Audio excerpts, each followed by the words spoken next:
Everyone. तो आज के वीडियो लेक्चर में हम लोग एक नए कॉन्सेप्ट को शुरू करने वाले हैं और इस कॉन्सेप्ट का नाम हमारा है लिस्ट। ठीक है, तो लिस्ट के बारे में हम लोग बात करने वाले हैं। बेसिकली अगर लिस्ट इस वर्ड के बारे में हम लोग बात करें तो प्रीवियस क्लासेस के अंदर जब हमने लूप की प्रैक्टिस की थी तो वहाँ पे हमने इस वर्ड को सुना था।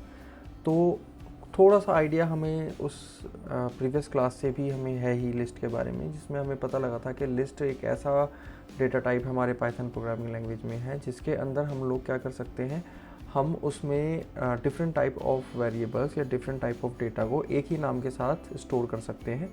और लिस्ट के अंदर जितने भी वैल्यूज़ हम लोग स्टोर करते हैं, हर एक वैल्यू कहीं ना कहीं एक इंडेक्स वैल्यू से कंट्रोल की जा सकती है।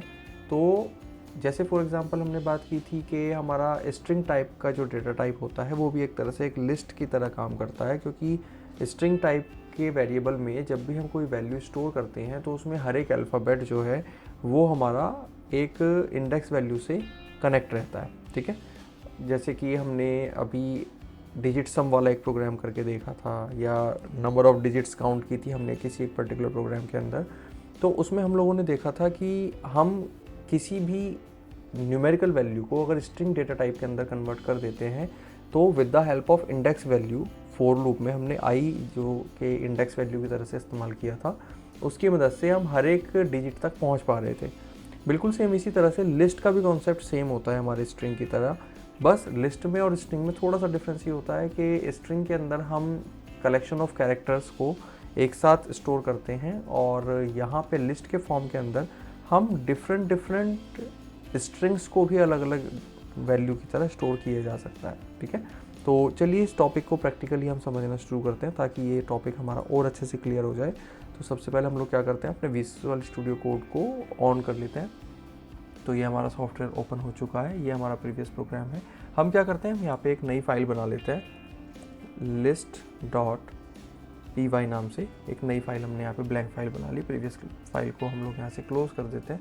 अब इस फाइल के अंदर हम लोग यहाँ पे अपने लिस्ट को डिस्कस करने वाले हैं।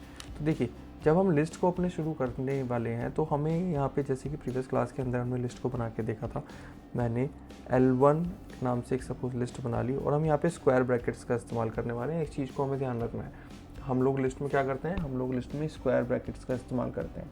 ठीक है, तो यहाँ पे हम वैल्यूज़ डाल देते हैं 1, 2, 3, 4, 5। ठीक है, तो ये एक L1 नाम से जो हमने लिस्ट बनाई है, ये किस टाइप के डेटा को कंटेन करती है, ये हमारे इंटीजर टाइप के डेटा को कंटेन करती है। सेम इसी तरह से अगर मैं L2 नाम से एक लिस्ट बनाऊं और जिसके अंदर हम 1.2, 3.4, 4.5 कॉमा लगा के हम 5.6 एंड सो ऑन, इस तरह से वैल्यूज़ को स्टोर कर सकते हैं। तो ये जो L2 है हमारा, ये एक लिस्ट का फॉर्मेट है, ये एक लिस्ट है। किस टाइप की लिस्ट है, ये हमारे फ्लोट टाइप की लिस्ट है। सेम इसी तरह से अगर मैं L3 नाम का एक वेरिएबल बनाऊं, L3 नाम की एक लिस्ट बनाऊं जिसके अंदर हम इसको हम सिंगल कोट के अंदर रखेंगे क्योंकि ये हमारा स्ट्रिंग है। जैसे कि हम लोग जानते हैं जो भी स्ट्रिंग होती है उसको हम क्या करते हैं, उसको हम डबल कोट या सिंगल कोट में रखते हैं। हमने इसको यहाँ पे B रखा और कॉमा लगा के अगर हम यहाँ पे कोई नेम को स्टोर करते हैं तो वो भी हमारा स्ट्रिंग टाइप में ही कंसीडर होता है। इसके अलावा हम अगर चाहें तो he is a good boy, अगर हम ये पूरा सेंटेंस भी लिख दें तो ये भी हमारी ये पूरी एक वैल्यू की तरह ही माना जाता है। ठीक है, जो कि हमारा L3 हमारा किस टाइप का लिस्ट बना रहा है, यहाँ पे स्ट्रिंग टाइप का एक लिस्ट बना रहा है। ठीक है, इस तरह से हम क्या कर सकते हैं, डिफरेंट टाइप की लिस्ट अपनी क्रिएट कर सकते हैं। या अगर हम चाहें तो L4 नाम से सपोज एक हम यहाँ लिस्ट बना लेते हैं जिसमें हम 1, 2, 3, 1, 2, 3.5, Ram is a good boy. ठीक है, तो अगर हम चाहें इस तरह से मिक्स वैल्यूज़ की भी एक लिस्ट बना सकते हैं। तो ये हमारे लिस्ट के डिक्लेरेशन, मैंने आपको बताया कि हम किस तरह से लिस्ट को डिक्लेयर कर सकते हैं, क्या क्या टाइप हमारे हो सकते हैं, यहाँ पे वो हमने बनाया। अब 1 बाय 1 हम लोग क्या करते हैं, इसको प्रिंट करके देख लेते हैं। ठीक है, तो जब हम लोग इसको प्रिंट करते हैं तो प्रिंट करने का कॉन्सेप्ट भी हमारा बिल्कुल सिंपल सा कॉन्सेप्ट है। हमें क्या करना होता है,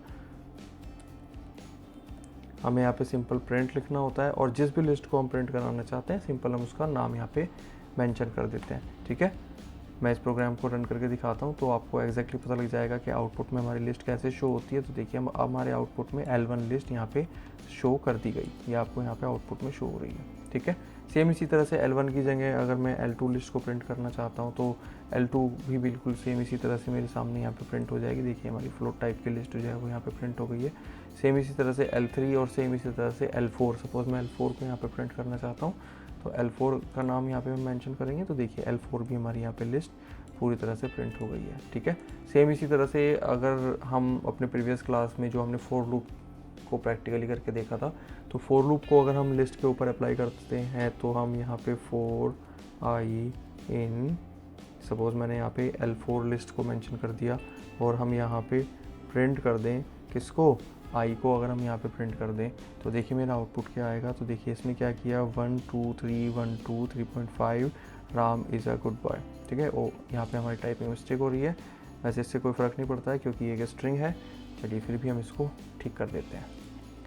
ठीक है, देखिए 1 2 3 1 2 3.5 Ram is a good boy. ठीक है, ये हमारा लिस्ट को इस तरह से हम लोग प्रिंट कर सकते हैं। तो ये हमारा कॉन्सेप्ट था जिसमें हमने देखा कि हम लिस्ट को किस तरह से इनिशलाइज कर सकते हैं, किस तरह से हम उसमें वैल्यूज़ डाल सकते हैं और किस तरह से हम आउटपुट स्क्रीन पे उसकी वैल्यू को प्रिंट करा सकते हैं। ठीक है, ये हमने यहाँ पे देख लिया। अब इसी तरह से अगर सपोज मान लीजिए मैं ये चेक करना चाहता हूँ कि मेरे लिस्ट के अंदर कितने एलिमेंट हैं, नंबर ऑफ़ एलिमेंट मैं चेक करना चाहता हूँ, तो उसके लिए हमारे पास कुछ प्री डिफाइंड फंक्शंस होते हैं। उन फंक्शंस में से एक फंक्शन होता है हमारा जो कि हमारे स्ट्रिंग की, हमारे लिस्ट की लेंथ को हमें बताता है, तो उसको हम len लेन फंक्शन कहते हैं। अगर हम सपोज मान लीजिए यहाँ पे प्रिंट ब्रैकेट में हम len फंक्शन को अप्लाई करें और len फंक्शन सपोज मान लीजिए मैं यहाँ पे L1 के ऊपर अप्लाई करना चाहता हूँ, तो हमारे आउटपुट स्क्रीन में क्या आ जाएगा, L1 की लेंथ आ जाएगी। L1 की लेंथ का मतलब क्या है कि L1 के अंदर कितने एलिमेंट हैं हमारे पास, 5 एलिमेंट हैं। देखिए काउंट कर लेते हैं 1 2 3 4 5, तो 5 एलिमेंट हैं। ठीक है, सेम इसी तरह से कि एक और लिस्ट को अगर हम यहाँ पे लेंथ चेक करना चाहें, सपोज मैंने L4 के लेंथ को चेक करना है तो मैं इसको प्रिंट करूँगा। इसने मुझे बताया L4 के अंदर कितने एलिमेंट हैं हमारे पास, 7।